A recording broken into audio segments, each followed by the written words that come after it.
Hello. மனவலியை சமாளிக்கிறது எப்படி? How to over come pain? நம்ம ஏன் பயப்படுறோம்? ஏதாவது சோகமான இன்சிடென்ட்டோ இல்லை பெயின்ஃபுல்லான மெமரிஸோ நமக்கு வந்துச்சுன்னா ஏன் நம்ம பயப்படுறோம்? என்னங்க கொஸ்டின்? யாருக்காவது வலினா பிடிக்குமா? சோகமான இன்சிடென்ட்டோ பெயின்ஃபுல்லான மெமரிஸோ வந்துச்சுன்னா நம்ம அதை பேடாகவும் ஹாப்பியாக ஃபீல் பண்ணுறது தான் குட்னு நினைக்கிறோம். ஏன்னா நம்ம வாழ்கிற கல்ச்சரே பெயினை விரும்பத்தகாத விஷயமாவும் வேகமாக அதுலேருந்து வெளியே வந்துடணும் நம்ப வைக்கிற ஒரு பிலீஃப் சிஸ்டமாக இருக்குது. ஆக்சுவலி பெயின்னா என்ன? 2 டைப்ஸ் ஆஃப் பெயின் இருக்குங்க. Body pain and emotional pain. Body பெயின்னா நம்ம உடம்புல தலை முடியிலிருந்து கால் நகம் வர ஏதாவது ஒரு உறுப்புல ஏதாவது ஒரு பார்ட்ஸ் ஆஃப் த பாடியில பெயின் இருந்தது வலிச்சிச்சு அப்படின்னா அது பாடி பெயின். எமோஷனல் பெயின்னா நமக்குள்ள என்ன நடக்குது? இப்போ ஒரு பெயின்ஃபுல்லான இன்சிடென்ட் நடந்திருக்குன்னு வச்சுக்கோங்க. அதை நீங்கள் again and again over think பண்ணிகிட்டே இருக்கும்போது தலைவலிக்க ஆரம்பிக்கும். ஸோ ஹர்ட்ஃபுல்லான விஷயம் பேசுகிறத நினச்சி பார்க்கும்போது உங்களோட ஹார்ட் உங்களோட ஷோல்டரே ரொம்ப பாரமாக இருக்கும். ஸோ எமோஷனல் பெயினும் பாடி பெயினும் இன்டர் கனெக்ஷன் தான். மைண்ட் அண்ட் பாடியோட கனெக்ஷன் அண்டர்ஸ்டாண்ட் பண்ணி நம்ம அவேர்னஸாக இருந்தோம் அப்படின்னா நம்மளால பெயினை ஈஸியாக ஓவர் கம் பண்ண முடியும். வேகமாக ஓவர் கம் பண்ண முடியும்னு நான் சொல்லலை, ஈஸியாக ஓவர் கம் பண்ண முடியும். இந்த வலியிலேருந்து உடனே நம்மளை விடுவிக்கணும் அப்படின்னு நினச்சிங்கன்னா கண்டிப்பாக you should stay in the pain. எவ்வளோக்கு எவ்வளோ நம்ம இக்னோர் பண்ணுறோமோ அவ்வளோக்கு அவ்வளோ மோசமாக தான் பெயின் சேஞ்ச் ஆகும். நம்ம எப்படி சாப்பிட்ற சாப்பாடு குக் பண்ணதும் சாப்பிட்டாதான் நமக்கு ஹெல்த்தி. லேட்டாக அப்புறம் சாப்பிட்டுப்போன்னு சொல்லி கொஞ்சம் நேரம் கழித்து சாப்பிட்டோம் அப்படியே ஓப்பனாகவே வச்சுருந்தோம் அப்படின்னா நமக்கு அது ஹெல்த்தி கிடையாது. அதே மாதிரி தான் நமக்கு ஒரு பெயின்ஃபுல்லான இன்சிடென்ட்டோ சிச்சுவேஷனோ நடக்கும்போது அதுலேருந்து ஓடாமல் அதை ப்ராசஸ் பண்ணுங்க, அதை எக்ஸ்பீரியன்ஸ் பண்ணுங்க. அதை இக்னோர் பண்ண நாளடைவில் அகெயின் அண்ட் அகெயின் ட்ரிகர் ஆகிட்டே இருக்கும். ஒரு வருஷம் கழிச்சு, ஒரு மாதம் கழிச்சு, 10 நாள் கழிச்சு, 10 வருஷம் கழிச்சு ட்ரிகர் ஆகிட்டே இருக்கும். நீங்கள் ஹீல் ஆனாதான் அது உங்களுக்கு ட்ரிகர் ஆகாது. நம்ம சின்ன வயசுல ஃபர்ஸ்ட் லைஃப்ல நடக்கிற பெயின் தான் சைல்டுஹுட் ட்ராமா. நம்ம ப்ராசஸ் பண்ணிட்டோம் அப்படின்னா வளர வளர நமக்கு பெரிய ப்ராப்ளம்ஸ் இருக்காது.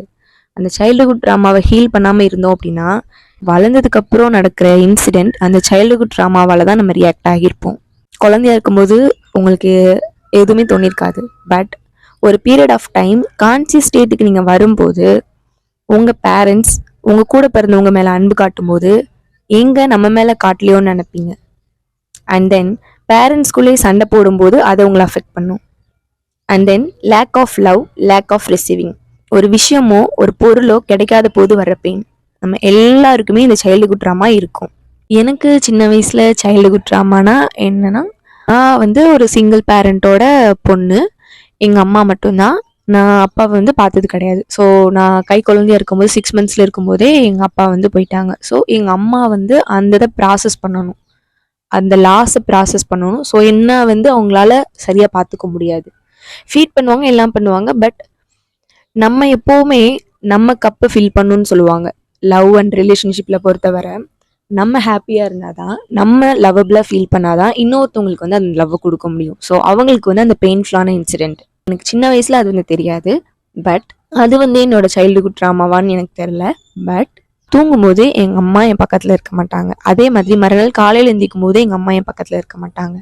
பிகாஸ் நைட்டு நான் தூங்குறதுக்கு அப்புறமும் ஒர்க் பண்ணுவாங்க. நான் தூங்கி எந்திக்கிறதுக்கு முன்னாடியே எந்திரிச்சு ஒர்க் பண்ண ஸ்டார்ட் பண்ணிடுவாங்க. இதுதான் எனக்கு ஞாபகம் இருக்குது. ஸோ எங்கள் அம்மா என் பக்கத்தில் என்னை தட்டி கொடுத்து தூங்கவே இல்லை, தூங்க வைக்கல அப்படின்றத நான் நம்புகிறேன், ஆள் மனசில் இருக்குது. பட் ரியாலிட்டி என்னன்னா எங்கள் அம்மா என் பக்கத்தில் தான் தூங்கியிருக்காங்க. நான் கண்ணில் பார்க்கல. அதனால எனக்கு அது சைல்டுஹுட் ட்ராமாவாக இருக்குது. ஸோ நார்மலாக ஒருத்தவங்க அன்பாக பேசினாலே அவங்கக்கிட்ட அவங்களை எனக்கு ரொம்ப பிடிக்க ஸ்டார்ட் ஆகிடும். கொஞ்ச நாளுக்கு அப்புறம் தான் தெரியும் இது உண்மையான அன்பு கிடையாது அப்படின்னு சொல்லி. நாட் ஈவன் ரிலேஷன்ஷிப், எல்லா ஒரு இதுலேயுமே. ஸோ மற்றவங்களை காட்டிலும் அன்புன்னு ஒரு விஷயத்த வச்சு என்ன ஈஸியாக ஏமாத்திடுறாங்க அப்படின்றது நான் ஐடென்டிஃபை பண்ணேன் நாளடைவில். ஸோ இது என்னோட சைல்டுஹுட் ட்ராமான்னு நான் நினைக்கிறேன். அண்ட் தென் சின்ன வயசில் டாய்ஸ், பார்பி டால் இதெல்லாம் நான் கேட்டுட்டு இருந்தேன். அப்போது டாய்ஸ்லாம் வாங்கி கொடுத்தா உன்னோட கான்சன்ட்ரேஷன் ஸ்டடீஸில் இல்லாமல் இதில் தான் இருக்கும் அப்படின்னு சொல்லி பெருசாக எனக்கு வாங்கி தந்தது கிடையாது. ஆனால் லேட்டர் ஆன் எனக்கு குட்டி மினியேச்சர் கிச்சன் செட் பிடிக்கும், அதை நான் வாங்கினேன். இந்த வயசில் போய் இதை வாங்கியிருக்கேன், இந்த வயசில் போய் இந்த பொம்மை கேட்குற அப்படின்னு எங்கள் அம்மா கேட்பாங்க. ஆனால் நான் கேட்டேன், எனக்கு வந்து சின்ன வயசுல கிடைக்காத விஷயம் இப்போ கிடைச்சா என்ன, கிடைக்கலனா என்னன்னு நினைக்கல. எனக்கு கண்டிப்பா அது கிடைக்கணும் அப்படின்னு சொல்லி அந்த டாய்ஸை நான் வாங்கினேன் வளர்ந்ததுக்கு அப்புறம். காஸ் எப்படியோ நம்ம ஆசைப்பட்டது நிறைவேறியதுன்னு நம்ம நம்புவோம் இல்லையா? ஸோ இப்படிதான் வந்து நம்ம சைல்டுஹுட் ட்ராமா வந்து நம்ம ஹீல் பண்ணணும். உங்களுக்கும் இந்த மாதிரி சைல்டுஹுட்ல ஏதாவது ஒரு விஷயம் அஃபெக்ட் பண்ணியிருக்கும். அதை நீங்க ப்ராப்பரா அப்ரோச் பண்ணணும். ஏன்னா எக்ஸ்டர்னல்ல இந்த ஆக்ஷன்ஸை இன்டர்னலா நம்ம எப்படி ஹீல் பண்ணலாம் அப்படின்னு சொல்லி நீங்க வந்து ப்ராப்பரா அப்ரோச் பண்ணணும். சைல்டுஹுட் ட்ராமாக்கு அப்புறம் வேற என்னென்ன ரீசன்னால நமக்கு பெயின் வருது அப்படின்னா, ரிஜெக்ஷன். நம்மளை யாராவது ரிஜெக்ட் பண்ணிட்டா பெயினாக இருக்கும். ஜட்ஜ்மெண்ட், யாராவது நம்மளை ஜட்ஜ் பண்ணி நம்ம கேரக்டரையோ இல்லை நம்ம பிஹேவியரையோ இல்லை நம்ம ஃபேமிலி ஸ்டேட்டஸையோ ஜட்ஜ் பண்ணி நீ இவ்வளோதான் அப்படின்னு சொல்லிட்டா நமக்கு பெயின் வரும். ஹார்ட் பிரேக், நம்மளோட ரிலேஷன்ஷிப் நமக்கு ப்ராப்பராக போகல, நம்ம கூட இருக்கிறவங்களே அண்டர்ஸ்டாண்ட் பண்ணிக்கல, இல்லை நம்மளை விட்டு போயிடுறாங்க அப்படின்னா அது ஒரு வலியை தரும். லோன்லினஸ், என்னதான் எல்லாரும் இருந்தாலும் தனியாக இருக்க மாதிரியே ஃபீல் ஆகும். அண்ட் தென் சம்டைம்ஸ் தனியாகவும் இருப்பீங்க. பிட்ரேயல், உங்களுக்கு யாராவது ஒரு துரோகம் பண்ணியிருப்பாங்க. And abandonment, suffering. இதில் ஏதாவது ஒரு விஷயம் தான் பெயின்ஃபுல்லாக இருக்கும். இதை தாண்டி நிறைய விஷயங்கள் இருக்கலாம். இப்படிலாம் வந்து பெயின் வருது. அந்த பெயினை நம்ம எப்படி அவாய்ட் பண்ணுறோம்? டினை பண்ணுறோம். இல்லை இது உண்மை கிடையாது, நடந்த ட்ரூத்தை இல்லைன்னு நம்புகிறோம். அண்ட் சப்ரஸ் பண்ணுறோம். மனசுக்குள்ளேயே வச்சிருக்கோம், யார்கிட்டயும் ஷேர் பண்ணாம, யார்கிட்டயும் வெண்ட் அவுட் பண்ணாம இருக்கிறோம். அண்ட் எஸ்கேப் ஆகுறோம், அதுல இருந்து ஓட நினைக்கிறோம். அதை பத்தி திங்க் பண்ணாம வேற விஷயத்துக்கு ஓடிக்கிட்டே இருக்குன்னு நினைக்கிறோம்.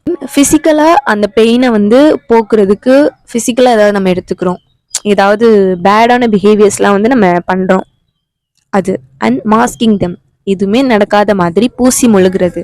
வெளியில அப்படி காட்டிக்கலாம், பட் உங்களை நீங்களே ஏமாத்திக்க முடியாது. இதெல்லாம் வந்து பண்ணி நம்ம அவாய்ட் பண்றோம்.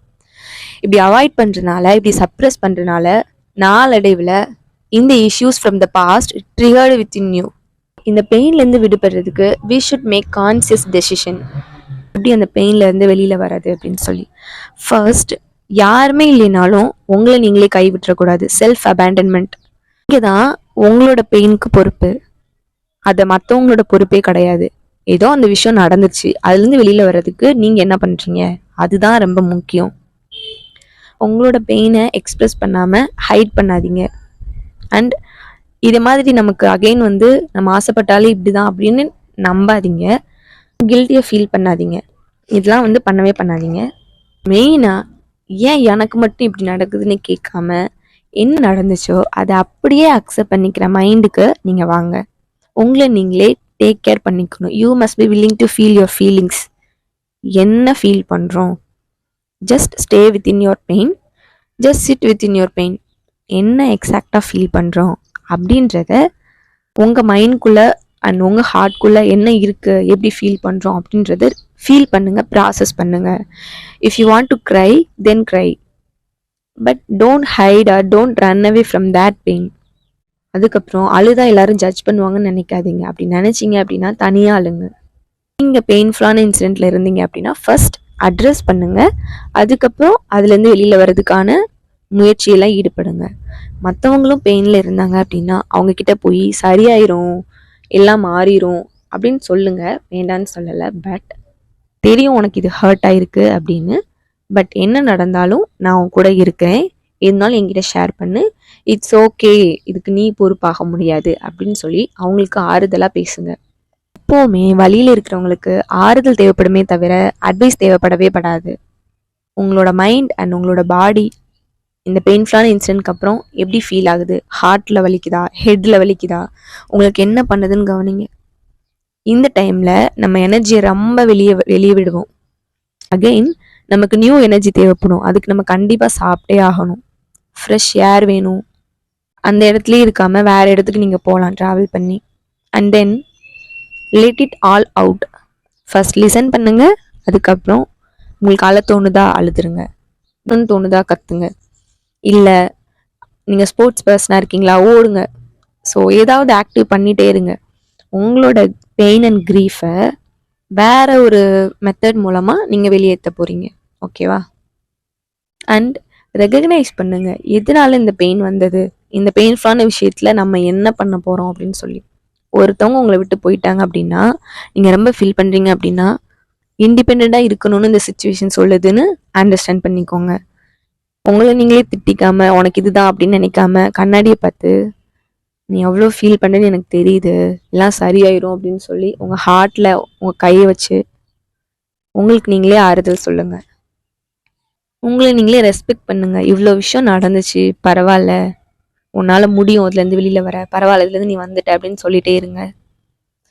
அப்புறம் டிஃப்ரெண்ட்டான டைமில் போய் திங்க் பண்ணுங்க. இந்த விஷயம் நடக்கலைன்னா இந்த நேரத்தில் நீங்கள் என்ன பண்ணியிருப்பீங்க, அதை பண்ண ஆரம்பிங்க.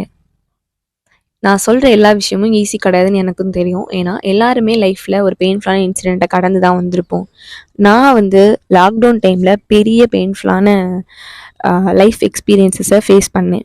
அதுலேருந்து வெளியில் வர்றதுக்கு நான் என்ன பண்ணேன் அப்படின்னா, அது போக என்னோட எனர்ஜியை நான் வேறு இதில் கான்சன்ட்ரேட் பண்ணலாம் அப்படின்னு பார்த்தேன்.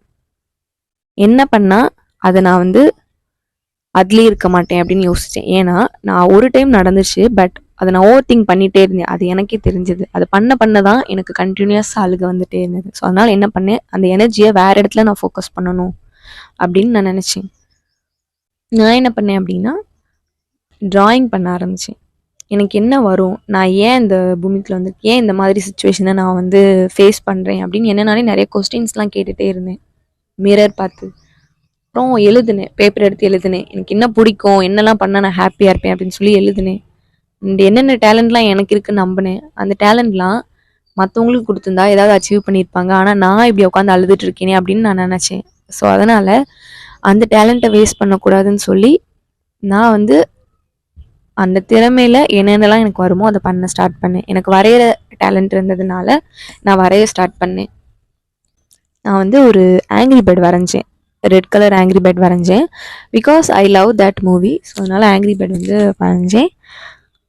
வரைஞ்சி நான் இன்ஸ்டாகிராமில் போஸ்ட் பண்ணேன். ஸோ என்னோடய பெயின் எல்லாத்தையுமே என்னோடய ஆர்ட் ஒர்க்காகவும் என்னோடய அதர் ஒர்க்ஸாகவும் நான் கன்வெர்ட் பண்ணி அதை வந்து போஸ்ட் பண்ண ஸ்டார்ட் பண்ணேன். பிகாஸ் நான் வரைஞ்சி நானே வச்சுருந்தா எனக்கு வரைய வருதுன்னு தெரியாது. அதை நான் போஸ்ட் பண்ணும்போது 4 பேர் அதை பார்ப்பாங்க, ஸோ அப்ரிஷியேட் பண்ணுவாங்க. ஸோ ஹாப்பியான மெமரிஸாக மாறும், ஹாப்பியான மொமெண்ட்டாக மாறும். அப்ரிஷியேட் பண்ணுவாங்கன்னு எக்ஸ்பெக்ட் பண்ணி பண்ணல, பட் அதை பார்த்து 4 பேர் வரைய கொடுப்பாங்க அப்படின்னு நினச்சேன். அண்ட் அது கேலரியாகவும் நான் வந்து யூஸ் பண்ணேன். அந்த ஆங்கிரி பேர்ட் வரைஞ்சி எனக்கு வந்து ஒரு கமெண்ட் வந்திருந்தது. ஸோ அந்த கமெண்ட் நான் என்ன நினச்சேன்னா, ஏதோ ஒரு ப்ரொமோட் பண்ணுற ஐடி அப்படின்னு சொல்லி நான் விட்டுட்டேன். அங்கேயும் அந்த ஐடிக்குள்ளே பார்க்கும்போது, அந்த கமெண்ட் பார்க்கும்போது ப்ளூ டிக் காட்டுச்சு. உள்ளே போய் பார்த்தா ஆங்கிரி பேர்ட் மூவியோட ப்ரொடியூசர் எனக்கு கமெண்ட் பண்ணியிருந்தாங்க. அதை வந்து என்னால் மறக்கவே முடியாது. ஸோ பெயின்ஃபுல்லான எக்ஸ்பீரியன்ஸ் வந்து நம்மளை விடுவிக்கிறதுக்கு நிறைய வழிமுறைகள்லாம் இருக்குது. நான் சொன்ன ஒரு சில விஷயங்கள் உங்களுக்கு ஹெல்ப்ஃபுல்லாக இருக்குன்னு நான் நம்புகிறேன். ஸோ உமா யூனிவர்ஸ் பாட்காஸ்ட்டில் ஆர்ட் ஆஃப் லிவிங்கிற தலைப்பில் இன்றைக்கி how to over come the pain அப்படின்ற டாபிக் பற்றி பேசியிருந்தேன். ஸோ இது உங்களுக்கு ஹெல்ப்ஃபுல்லாக இருக்கும்னு நான் நம்புகிறேன். So bye, this is Uma from Uma universe.